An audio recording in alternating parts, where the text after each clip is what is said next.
My friends, welcome to another episode of Stefandiao with an accent.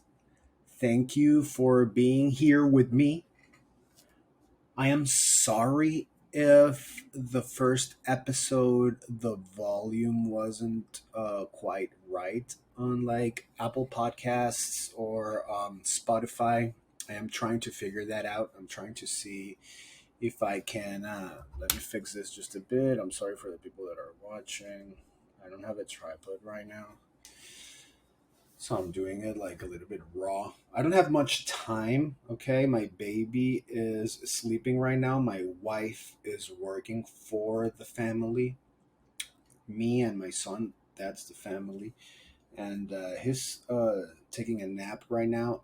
A key nap in the development of my day and on his day, I guess, because he's gonna be all charged up when he wakes up. But I need this time to be with you guys. If it's not right now, it's never. So let's start with this podcast. Thank you for subscribing to my YouTube channel. It's how it goes right now. I don't like it, to be honest. I do pay YouTube Premium and it changed my life. It changed my life for the best. The commercials were driving me crazy. I was noticing if you have the remote in your hand, kids, remotes are devices that you turn off or on the TV. And TV are these like now flat sort of boxes that you watch stuff on. Okay. I was figuring out that if you hit skip ads, very quickly, they just send you more. You have two options, or you just let the ads roll, and then YouTube will be like, maybe this guy's not here, so we'll take a break on the ads. But if you hit skip ads very quick, they'll be like, oh, he's here. He has a remote in his hands. Send another one. Let's send another one and another one. And the point is that I know subscribing is like, my dude, I'm 40. I listen to you because you're sort of like goofy and just your miserability makes me happy and I'm not going to subscribe. I get it. I get it. Don't. Then don't. Then fucking don't. Or like Stefano, I don't even have a YouTube account. Ugh, I just go through like Spotify or whatever. So subscribe on Spotify, and I'm like, I don't subscribe. I don't subscribe. I get it. Then don't. But if you just feel generous, if you saw this homeless guy in the subway and you didn't give him a buck and you want to reverse that karma, maybe you can just subscribe to my channel and that'll make me happy. I'm still going to do this. It was a warm welcome for my Anglo-Saxon audience. I think it's a solid audience. We're gonna keep doing it. We were thinking about doing it bi-weekly, but I think that if I come here and talk to you raw, okay, with no condom, if I talk to you raw and I don't edit it, I do it just in one take, I feel like I could do this every Thursday, which will keep me closer to you guys. And I just feel very comfortable, really, just making a fool out of myself, trying to be in uncomfortable situations, perfectioning my diction, saying words in English that I believe they exist, but they really don't. And you can just have a laugh. Just have a laugh. Maybe talk about sports. Let's go sports. Yo, the Heat. What? I was like, man, there's no way that they can beat the Celtics. And I'm rooting for the Heat, and hands down to Eric Spoelstra. The Heat coach.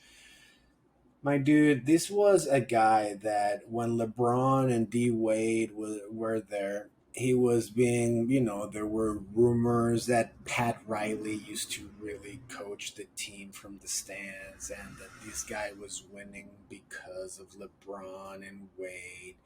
And yes, he hasn't won since, but what a coach. He developed into one of my favorite coaches in the NBA. Definitely Hall of Famer, definitely super likable guy, complete, young, sharp, uh, modern, open to adjustment. Not like, dude, wow. I hope they can take it. I hope they can take it. Sometimes in baseball, when a team sweeps in one conference and the other one goes the long road, and the team that swept is rested, sometimes that backfires. Maybe the Heat, man. It'll be frigging awesome. It'll be historic.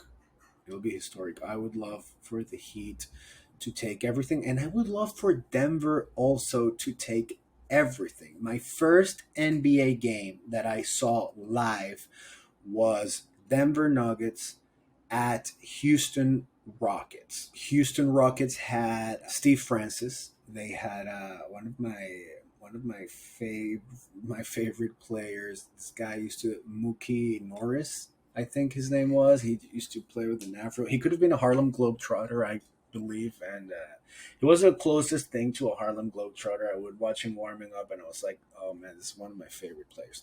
The score was, I'll never forget it, 100-99, and Steve Francis missed the tie or winning shot, so Denver won, and it was a dream come true.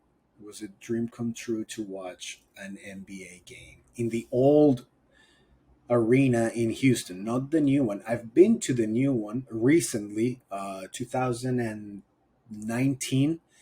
I went there and I saw them again, the same game, Denver with Jokic and company, and Houston with Harden when Harden was on that streak that was insane. I think Houston got that pretty comfortably, but yeah, I have fond memories of the Denver Nuggets. Plus, what a name! What a name! The Denver Nuggets. Mm, and then you see Jokic there, and you're like, oh my god, the big nugget, the big nug, the big nug. Listen, I want to talk to you before, because I saw a film with my wife from our couch. Not ideal, not ideal, but at least we found the time. People was sleeping, and I was like, I have this film that I want to watch.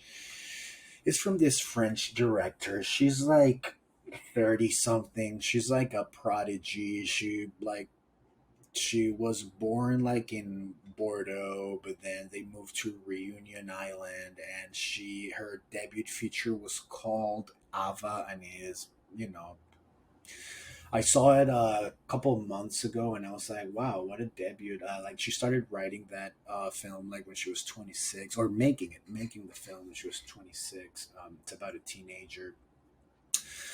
Growing Pains will be like a superficial comment on it. You should definitely check it out. And her name is Lea Mysius, Mysius, and her second film is The Five Devils, which is on Mubi right now. Mubi is one of my possibly my favorite app on the whole streaming universe. That's the only multi-universe that I subscribe to. Oh yeah, Stefano, the filmmaker, blah blah blah, shitting on the Marvel multi-universe. Fuck you, Stefano. Valid point. Valid point. But the Five Devils with Adele Exarchopoulous. Wow, I botched that completely. Blue is the warmest color, which, she's a great actress, and she does very well.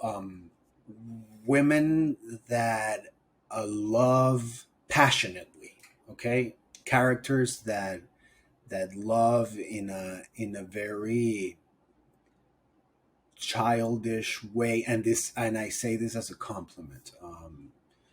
Definitely in Blue is the Warmest Color happened. I saw her in Sybil, and in Sybil, she's very intense, and she does very well these characters that live everything intensely, and that accept everything that's happening to them in a very intense and raw way. And I love Adele. I saw her. We went to IFC, me and my wife. She was my girlfriend at the time, to watch Blue is the Warmest Color, and Adele was there for a Q&A. And she, straight up, she was like, I don't know what the fuzz is all about. We in France have sex every day, several times. And I was like, uh-huh, uh-huh.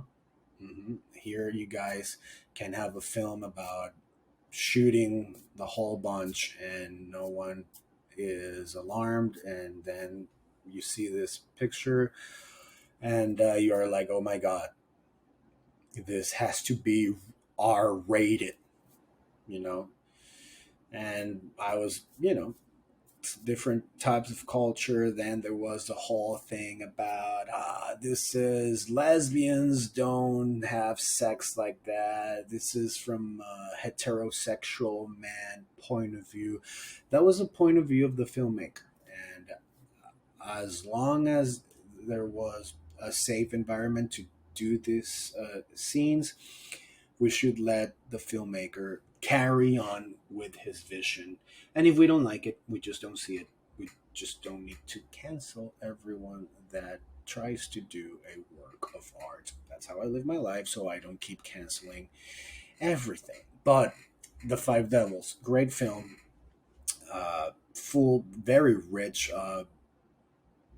in a very beautiful area. It reminded me a little bit of like the little towns when you go from Italy to Switzerland, and the actress that plays the daughter of Adele in the film, it's wow, wow. I wish I could talk more about it, um, but I don't want to spoil it. Or but the performances are all great.